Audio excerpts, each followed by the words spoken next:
యేసు ప్రభువు వారే గనుక కులపరమైన దేవుడైతే నిష్టగల చాత్తాధ శ్రీ వైష్ణవ కుటుంబములో పుట్టినవాడనైన నేను, రామానుజ గోత్రీయుడైన నేను, రామానుజ మత సిద్ధాంతాలు అవలంబించిన వాడనైన నేను, మా నాన్నగారిని స్ఫూర్తిగా తీసుకుని కొన్నాళ్ళు పౌరోహిత్యం చేసినటువంటి నేను వైష్ణవయాన్ని విడిచిపెట్టి క్రైస్తవయంలోనికి రావలసిన అవసరం ఉండేదే కాదు.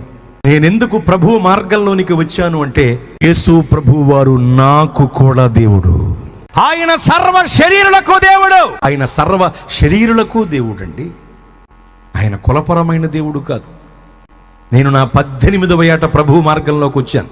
ఒకప్పుడు పిండాలు పెట్టుకునేవాణ్ణి, ఇప్పుడు దండాలు పెట్టించుకునే స్థితిలో నా ప్రభు నన్నుంచారు.